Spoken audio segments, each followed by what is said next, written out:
Hello students, I'm going to go over another topic that's in Unit 2, and it's the idea of piecewise functions. I have an equation or a function written down, and it's f of x equals 5 and f of x equals x plus 7.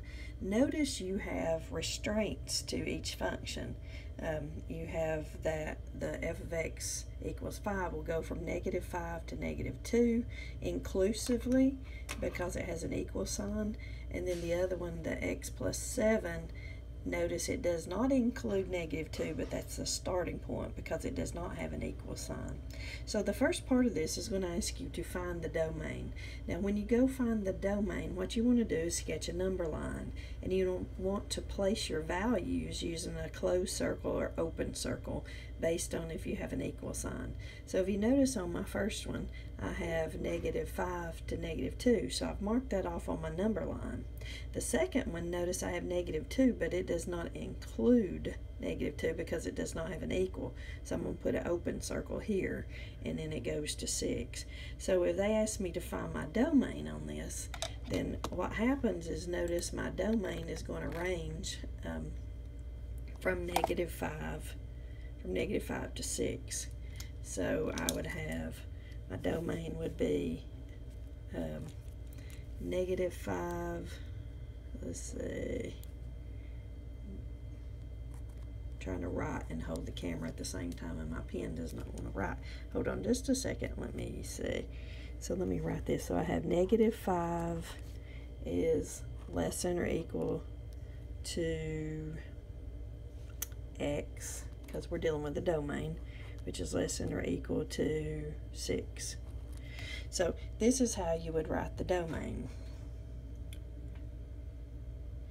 The next part of this problem asks you to evaluate the function.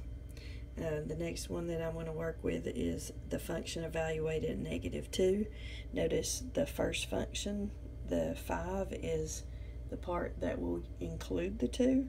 So if they ask me to evaluate the function at -2, I will use f of x equals 5. So this one equals 5. Okay, 0 will fall into this point. Notice that will be into this function. So I will come and I will place in 0. And I will have 0 plus 7 equals 7. And then the next one at 3, notice 3 would fall into this.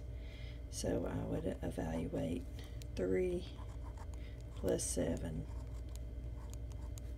is 10. So this is the evaluation part. The next part that they will ask me to find is to actually graph this.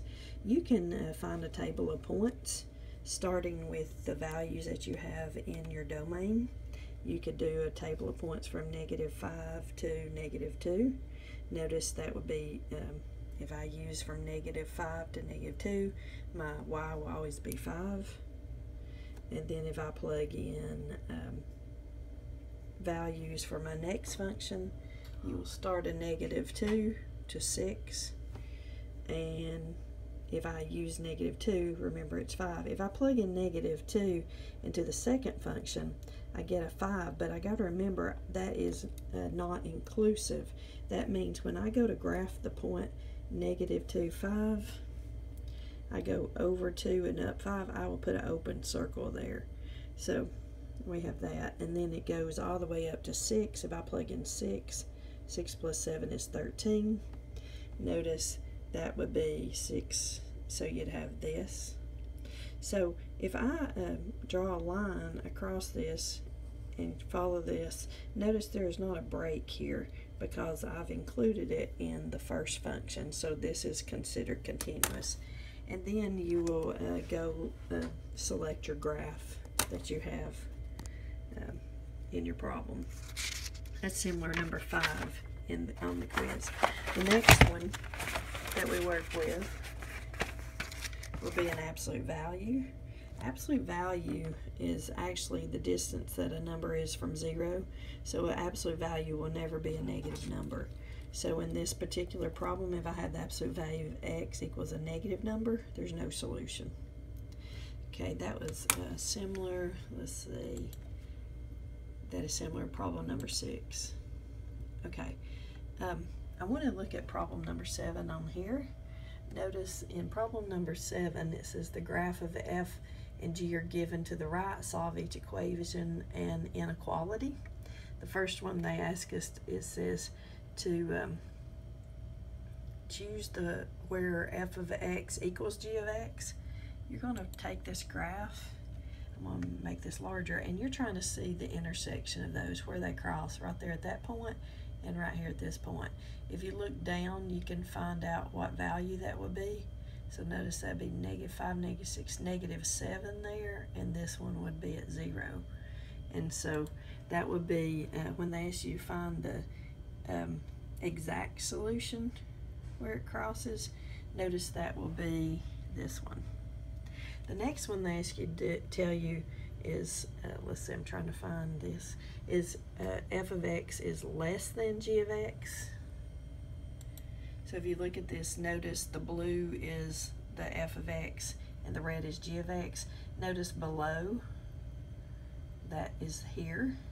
Okay, it goes from this -7 up to the 0. So when you go to select the problem for less than, it's going to be in between. It'll be in the middle, this one. And then notice if it's greater than, it's going to be the part at the top. You'd have 2 pieces. That'll be the one that has the or, because there'll be a break in the solution. Okay, and the next thing we want to look at is a problem like number 8. I have this on my paper, number 8. Let's see, the absolute value of 2 minus 3x is greater than 3.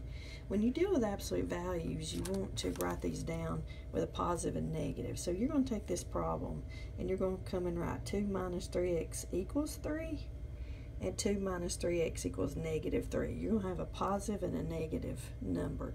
You're going to solve these and come up with your 2 solutions. I have x equals a -1/3. I'll solve this one. I get x is 5/3. You want to place those 2 values, because we're dealing with an inequality. You're going to place them just like before on a number line. -1/3, 5/3. And what happens is, if you ever have a greater than, absolute value is greater than 3, the greater means you're going to shade the 2 ends. So notice I shade the 2 ends. If this had been a less than, then I would shade the middle. Okay, so greater than, shade the ends, less than, shade the middle, and then you're going to write out your inequality, because this would go towards -infinity.